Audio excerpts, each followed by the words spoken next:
నమస్తే ప్రజాప్రతినిధి న్యూస్ కి స్వాగతం. ఎన్నో ఏళ్ల ఉద్యమం ఫలితంగా కాంగ్రెస్ పార్టీ తమ ఎన్నికల మేనిఫెస్టోలో పెట్టిన విధంగా మంగళవారం జరిగిన మంత్రివర్గ సమావేశంలో రెడ్డి కార్పొరేషన్ ప్రకటించడం అభినందనీయమని దుబ్బాక రెడ్డి జేఏసీ సభ్యులు అన్నారు. దుబ్బాక పట్టణ కేంద్రంలో రెడ్డి కార్పొరేషన్ ఏర్పాటు పట్ల దుబ్బాక రెడ్డి జేఏసీ సభ్యుల ఆధ్వర్యంలో లాల్ బహదూర్ వెంకటరామిరెడ్డి విగ్రహానికి పూలమాలలు వేసి సీఎం రేవంత్ రెడ్డి చిత్రపటానికి పాలాభిషేకం చేశారు. ఈ సందర్భంగా గురువారం ఆయన మాట్లాడుతూ గత ప్రభుత్వం రెడ్డి కార్పొరేషన్ ఏర్పాటు చేస్తామని చెప్పి దాటవేశారని, అధికారంలోకి వచ్చిన 3 నెలల్లో కాంగ్రెస్ పార్టీ తాము ఇచ్చిన హామీ నిలబెట్టుకుందని ముఖ్యమంత్రి రేవంత్ రెడ్డికి ప్రత్యేక అభినందనలు తెలిపారు.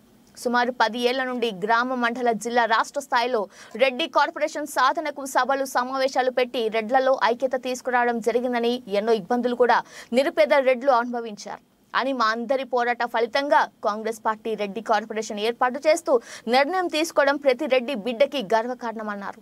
అన్ని జిల్లాల్లో పేద రెడ్ల పోరాట ఫలితంగా వారి కష్టాలను గుర్తించిన తెలంగాణ ప్రభుత్వం రాష్ట్ర కేబినెట్ మంత్రివర్యులకు మరియు ఎమ్మెల్యేలకు ముఖ్యంగా రాష్ట్రంలో అన్ని పేద వర్గాలను అభివృద్ధి పరచాలని తపనతో ఉన్న రాష్ట్ర ముఖ్యమంత్రి రేవంత్ రెడ్డికి, ఉప ముఖ్యమంత్రి బట్టి విక్రమార్క మరియు అందరూ మంత్రులకు తమ తెలంగాణ రాష్ట్ర రెడ్డి సంఘం కృతజ్ఞతలు తెలుపుతుందని అన్నారు. పేద రెడ్ల 10 సంవత్సరాల పోరాట ఫలితంగా గుర్తించి మేనిఫెస్టోలో ఇచ్చిన మాటను నిలబెట్టుకున్నందుకు కాంగ్రెస్ ప్రభుత్వానికి రెడ్ల అండదండలు తప్పనిసరిగా ఉంటాయని అన్నారు. ఈ కార్పొరేషన్ను చట్టబద్ధతతో కూడినటువంటి 10,000 కోట్లతో ఏర్పాటు చేయాలని కోరారు. ఈ కార్యక్రమంలో దుబ్బాక రెడ్డి జేఏసీ సభ్యులు, మాజీ సర్పంచ్ గడిల జనార్దన్ రెడ్డి, కాంగ్రెస్ పార్టీ మున్సిపల్ పట్టణ అధ్యక్షులు యేసురెడ్డి, జీవన్ రెడ్డి, సత్తు శ్రీనివాస్ రెడ్డి తదితరులు పాల్గొన్నారు.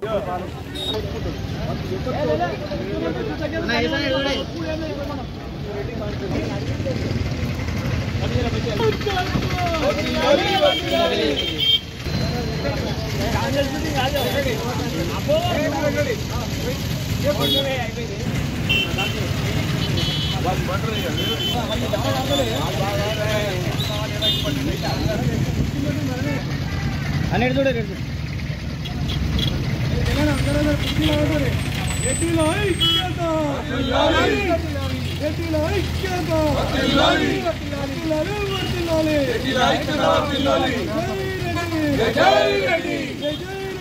కోసం 10 సంవత్సరాల నుంచి కూడా రెడ్డి కార్పొరేషన్ కోసం ఎన్నో పోరాటాలు, ఎన్నో బహిరంగ సభలు నిర్వహించడం జరిగింది.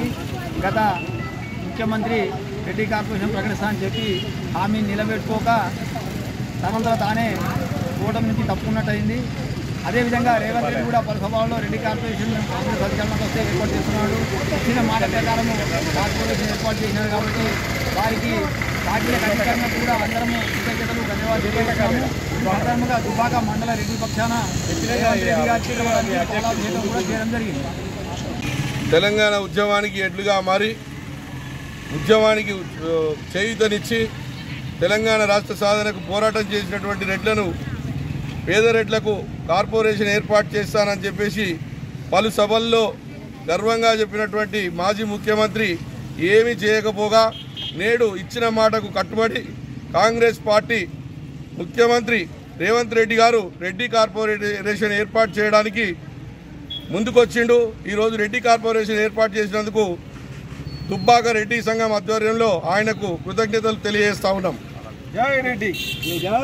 గత 7-8 సంవత్సరాల నుంచి అగ్రవర్ణ పేదల గురించి రెడ్డి కార్పొరేషన్ ఏర్పాటు చేయాలనే ఉద్దేశంతో రెడ్డి సోదరులందరూ కలిసి మరి ప్రభుత్వం మీద మరి రెడ్డి కార్పొరేషన్ చేసి మరి రెడ్డిలను ఆదుకోవాలని చెప్పి మరి ఏకరువు పెట్టినందున ఈరోజు మాట ఇచ్చిన ప్రకారంగా రేవంత్ రెడ్డి మరి రెడ్డి కార్పొరేషన్ దిశగా మరి నిర్ణయం తీసుకోవడం జరిగింది.